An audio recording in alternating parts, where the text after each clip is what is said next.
Bon, la team, bienvenue dans cette nouvelle vidéo. Aujourd'hui, on va parler de comment acheter plusieurs appartements. Est-ce que c'est encore possible?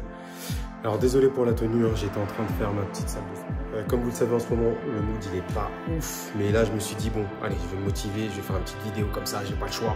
Discipline. Et comme ça, on va parler de comment faire pour avoir plusieurs appartements. Petit t-shirt, hein, je vais pas vous faire la vidéo comme ça. C'est un peu dégueulasse. Est-il encore possible d'acheter plusieurs appartements? Déjà, le premier élément, c'est que plus vous êtes riche, désolé, je suis essoufflé, plus vous êtes riche, plus c'est simple d'acheter plusieurs appartements. Et moins vous avez de thunes, moins c'est simple d'acheter plusieurs appartements. Il faut savoir que pour la banque, le profil idéal, bien sûr, le profil idéal, sans parler des millionnaires, des milliardaires, mais voilà, le profil idéal, c'est un client qui gagne 2000 €, qui est en couple, avec 2 enfants. Donc chacun gagne au moins 2000 € avec 2 enfants. Ça, c'est le profil idéal. Si vous gagnez en dessous de 2000 €, vous avez un petit revenu pour la banque. Ça, c'est le premier élément. La banque ne va pas regarder uniquement ce que vous gagnez. Parce que ce qui compte, c'est ce qui vous reste à la fin du mois. Donc la banque va préférer un petit revenu à 1700 € qui épargne et à qui il reste un peu d'argent, qu'un revenu à 4000, 5000 € et à qui il reste que dalle à la fin du mois. Donc la banque préfère largement un profil qui a des capacités à épargner, qui a des capacités à gérer son budget, plutôt qu'un profil qui a plein de thunes et qui ne sait pas gérer son argent en fait. La banque va vraiment regarder comment vous gérez votre argent parce qu'elle se dit si vous ne savez même pas gérer vos revenus, vos vacances, etc., comment vous allez faire pour assumer des mensualités de 1000, 2000 €. Donc ça, c'est le premier élément. On va parler d'acheter plusieurs appartements sur une courte période ou en même temps. Voilà. Quand je dis en même temps, c'est dans un idéal, par exemple. Donc déjà, je sais que sur Internet, il y a plein de gugus qui vont vous dire que c'est possible, qu'il y a une méthode miracle, etc., etc. Peut-être que vous allez dire que j'en fais partie. Malheureusement, moi, je vais vous dire des vérités. C'est pour ça d'ailleurs que je ne serai jamais populaire ou que j'aurai jamais une audience de fou, parce que je vais vous dire des vérités. Je vais plutôt vous montrer l'envers du décor, plutôt le côté dilemme, problématique. Déjà, on parle de quoi? Acheter plusieurs appartements. Moi, donc, je suis en province et je suis en région parisienne, donc j'ai bien une connaissance des prix. Donc, sur Internet, ce qu'ils vous disent, c'est en même temps du bullshit et en même temps, ils n'ont pas trop le choix. Parce que c'est ce qu'on appelle du marketing. C'est-à-dire que quand vous voyez, par exemple, des pubs ou du sponsoring ou ce genre de choses, la personne a 15 secondes. Donc, si moi, je vous fais un sponsoring ou une pub où je vous dis bah écoutez, pour acheter un appartement, c'est compliqué. Il regarde le reste à vivre, il regarde la gestion du budget, il regarde si vous épargnez. Si vous avez un petit salaire, c'est pas évident, ça dépend où vous investissez. Voilà, vous avez vu, vous êtes déjà saoulé rien qu'en le disant. Mais si je vous dis, j'ai une méthode miracle pour vous permettre d'investir, même pour acheter plusieurs appartements, même si vous avez un petit revenu, même si vous n'avez pas d'épargne de côté, j'ai pas mal d'investissements, j'ai plus de 3,4 millions € d'investissement et je peux vous garantir que j'ai trouvé une méthode. Voilà, vous avez vu la différence? Donc, dans les deux cas, j'ai dit des vérités, mais il n'y a pas de méthode miracle pour les petits salaires. Il y a des choses à faire, mais il n'y a pas de miracle. Si déjà, vous épargnez pas et que vous n'avez pas de budget de côté, je peux vous passer n'importe quelle formation, ça ne fonctionnera jamais. Vous êtes sur 100 000 €. Moi, là où je suis, en province, vers Saint-Émilion. Il faut savoir qu'à 100 000 €, je peux taper sur un immeuble, donc avant travaux, hein, je peux taper sur un immeuble de un local, 2 appartes. Donc ça fait 3 biens, avec 100 000 €, d'accord? Avec des travaux. Là où j'étais en région parisienne, avec 100 000 €, donc je peux me taper un 16 mètres carrés avec des travaux, d'accord? Ce qui fait qu'en région parisienne, dans le coin où j'étais, je peux avoir un appart. En province, là où je suis, je peux avoir potentiellement 1 ou 3 appartes quand j'ai un petit revenu. Donc à partir du principe que j'ai 1700, 2000 €, d'accord? Oui, 2000 €, c'est un petit revenu. Désolé. Ça, c'est la première chose. Donc, quand vous voyez des choses sur Internet et tout, mais qui vous disent qu'ils ont des méthodes miracles et tout, déjà, ça dépend où vous investissez. Demandez à la personne qui vous donne des conseils où elle investit. Celui qui fait tous ces biens, ces immeubles, ces business en province, c'est beaucoup plus facile. Vous imaginez si vous avez la formation, l'expérience et que vous allez faire ça en province, c'est beaucoup plus facile. Tout mon patrimoine, 95% de mon patrimoine en Île-de-France. C'est hyper difficile. Donc la chance qu'on a en Île-de-France, c'est qu'on va faire des plus-values. Enfin, on est sûr de faire une bonne plus-value, entre guillemets, mais c'est hyper cher. C'est-à-dire que le premier bien que j'ai acheté, j'ai dépensé 267 000 €. Donc, dès le premier bien, je suis super endetté. Le deuxième, j'ai dépensé 600 000 euros. En 2 biens, je suis à 800. En 3 biens, je suis à plus d'1 million. En province, je peux aller comme ça. Si je dépense 1 million d'euros, j'ai 30-40 lots. Donc, ceux qui vous disent, oui, j'ai 30 lots, j'ai 20 lots, demandez-leur où ils font leur patrimoine. Demandez-leur si c'est en Ile-de-France, demandez-leur si c'est en province. Donc, ça, c'est le premier élément. Avoir un patrimoine de 20-30 lots, vous allez dire c'est énorme. En province, c'est beaucoup plus facile. En Ile-de-France, trouvez-moi quelqu'un qui a 20-30 lots d'un patrimoine en Ile-de-France, qui est plutôt jeune, etc. Là, c'est costaud. Donc, si vous avez un petit revenu pour acheter plusieurs appartements, donc d'un coup, immeuble ou dans la même année, je ne parle pas de doublette ou ce genre de choses, hein, qu'on soit bien d'accord, visez la province ou visez des villes moyennes. Laissez tomber l'Île-de-France. Laissez ça aux grands. Laissez-leur. Laissez-leur. Moi, j'ai investi en Île-de-France parce que j'habitais dans le 78 par facilité. Je n'ai pas investi en Île-de-France parce que j'avais un coup de génie ou je ne sais pas quoi. Si j'avais su, si je devais tout recommencer à zéro, je viserais la province, des villes moyennes. Je prends un immeuble, des studios, des love rooms. Donc, désolé, ça bouge, hein, je suis sur le truc de muscu. Des love rooms. Et voilà, basta. Ou des gîtes, ce qu'on est en train de faire, des trucs comme ça. Et voilà. La problématique, c'est qu'en province, c'est vrai que vous avez des loyers très petits. Donc, c'est pour ça qu'il faut viser la haute rentabilité avec de la location courte durée, par exemple. Des logements atypiques, des gîtes ou ce genre de choses. Ok? Visez ce type de secteur. Si vous n'avez pas beaucoup de thunes, laissez tomber l'Île-de-France. Vous n'arriverez jamais à avoir plusieurs appartements rapidement. Ça va mettre beaucoup d'années, surtout si vous avez un petit revenu. Le deuxième élément aussi, c'est que vous n'êtes pas obligé de rester à un petit revenu. Parce qu'on se dit toujours, comment acheter plusieurs appartements, est-ce qu'il faut être riche, etc. Il y a plein de façons d'avoir plusieurs sources de revenus. Vous pouvez changer de job et challenger votre boss. Est-ce que vous avez déjà changé de job? Tous ceux qui ont un petit revenu, dites-moi en commentaire. Est-ce que vous avez déjà changé de job? Est-ce que vous avez déjà demandé à avoir une augmentation de salaire? Est-ce que vous avez déjà suivi des formations? En 2023, vous n'avez aucune excuse. Aucune. C'est hyper facile de suivre des formations avec le CPF pour avoir un autre job, de faire les cours du soir. Ma femme a fait ça, elle était enceinte. Vous n'avez aucune excuse. Elle était enceinte, on avait un autre gosse. Vous n'avez aucune excuse. Il y a toujours moyen de se former. Il y a aussi même moyen d'avoir des revenus freelance. Je vais créer une autre chaîne dédiée sur le sujet. Si ça vous intéresse, dites-moi en commentaire. D'avoir des revenus freelance à côté. Et en plus, moi, j'ai des techniques pour se faire financer, même quand vous avez été indépendant, même quand vous avez des revenus indépendants. Donc, vous n'avez aucune excuse. Vous n'êtes pas obligé de rester à votre salaire.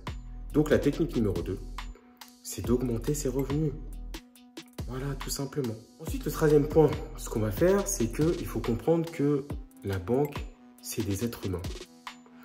Et comme tout être humain, à part le dernier des criminels, et encore même les criminels, je crois que quelque part, ils ont peut-être un cœur. Bon, je cherchais loin, mais bon. Tout le monde a des émotions.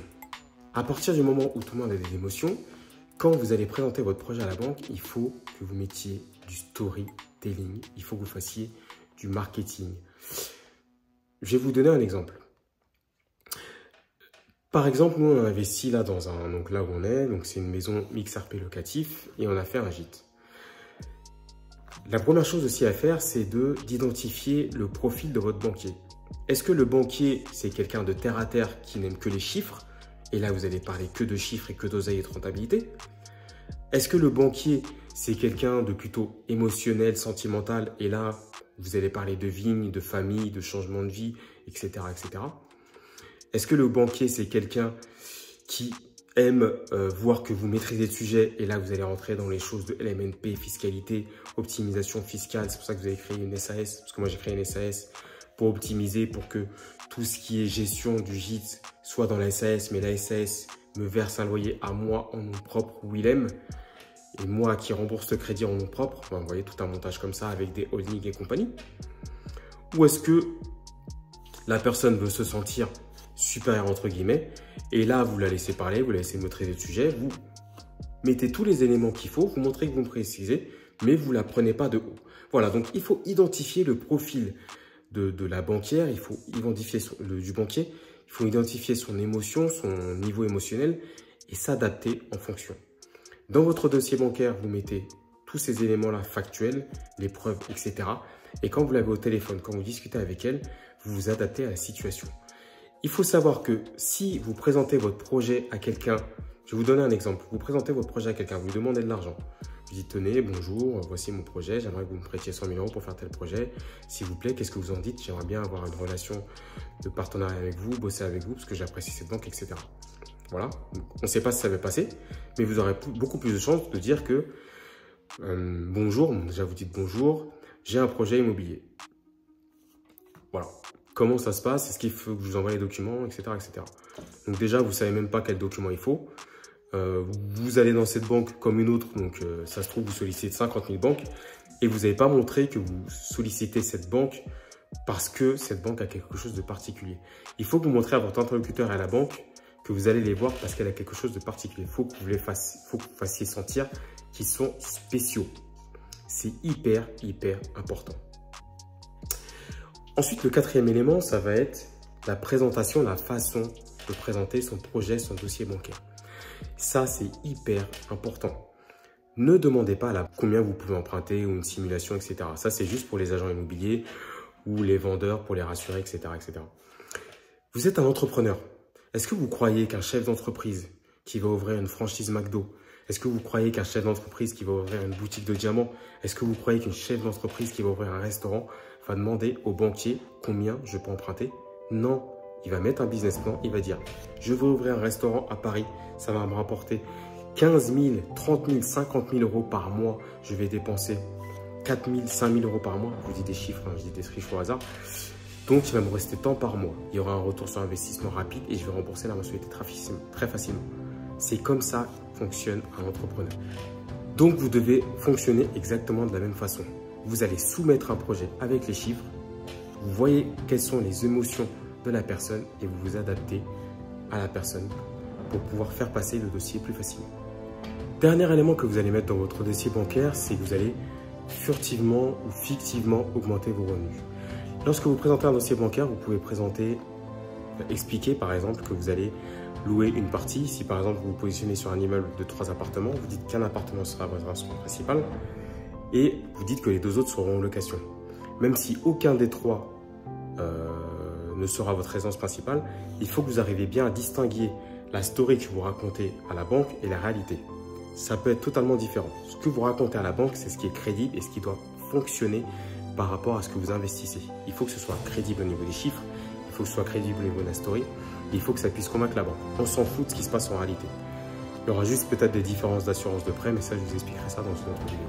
D'accord? Donc ça, c'est très important et ça vous permet, par exemple, si vous êtes à 1 700 € et si vous êtes très convaincant et si vous avez 2 preuves de 2 agences différentes par rapport à l'estimation locative et par rapport à l'estimation vénale, ça vous permet d'augmenter furtivement vos revenus, fictivement vos revenus. C'est-à-dire que si vous êtes à 1 700 € et que vous présentez un beau dossier bancaire, vous pouvez par exemple vous retrouver à 3 000 € parce que vous avez indiqué que tel logement vous rapporte tant et tel logement vous rapporte tant. L'envers du décor, c'est que bien sûr, dans votre business plan, vous allez avoir beaucoup de charges, un endettement super élevé parce que vous positionnez sur un immeuble. Mais en tous les cas, à partir du moment où vous investissez, il y aura forcément des charges en plus. Donc, le fait vraiment de présenter un business plan comme ça, c'est hyper intéressant. La seule difficulté, ça va être de convaincre le banquier que ces revenus sont des revenus véritables. Comme ils ne sont pas encore présents, il y a des banques qui vont prendre 70%, d'autres qui vont prendre 80%, d'autres qui vont prendre 90% et certaines qui prennent 90% si vous êtes très, très, très bon. Évitez de présenter des revenus LCD, les banques n'y comprennent rien. Et honnêtement, pour faire de la LCD en maison, pour faire des gîtes, c'est hyper compliqué de présenter un business plan d'anticiper parce que vous avez des RDNA, vous avez des façons d'anticiper les prix. Mais quand vous le faites en réalité, honnêtement, c'est très, très, très difficile d'anticiper les prix, même si vous êtes tous les jours dessus. Ma femme, elle est toujours dessus. Et par rapport à ce qu'on avait prévu, on n'est pas loin, mais c'est encore dur de le convaincre. Donc, présentez pas en location courte durée. Présentez en longue durée si ça passe. Ou sinon, présentez en coloc, ça va, ça passe encore. Mais pas de LCD, ok? Si tu veux des tips gratis pour savoir comment présenter ton dossier, quel élément est prépondérant, etc., comment te préparer par rapport à un dossier bancaire pour acheter plusieurs appartements, je t'ai mis une formation gratuite. Donc, je te montre là en vidéo comment faire. Tu rentres ton email préféré, super préféré. Puis après, tu auras directement accès à la formation. Ça te permettra directement de voir comment faire pour présenter ton dossier bancaire et pouvoir t'adapter par rapport aux banques. Si ce n'est pas suffisant, tu peux aller plus loin avec la formation payante où tu as vraiment plusieurs dizaines d'heures de formation et un guide complet, des templates, etc. pour pouvoir te lancer et acheter plusieurs appartements si possible, même si tu as un petit revenu. Et je te rappelle qu'un petit revenu pour la banque, c'est 2000 €. Enfin, en dessous de 2000 €. Si tu as kiffé ce que tu as vu, n'hésite pas à mettre un petit like. Active la cloche pour ne rater aucune notification pour avoir d'autres vidéos de ce genre. Et puis si tu veux plus d'informations, si tu as des questions, n'hésite pas à mettre en commentaire. Et en commentaire, mets plusieurs appartements. Ah oui, c'est mieux en commentaire, c'est mieux. N'oublie pas de t'abonner bien sûr et à partager si ça peut aider les gens. Et puis si la formation gratuite ou cette vidéo t'aide gratuitement, bah c'est cool. On se voit sur la prochaine. Désolé pour la tenue du jour, mais bon, en ce moment, je suis pas très préparé. Ciao.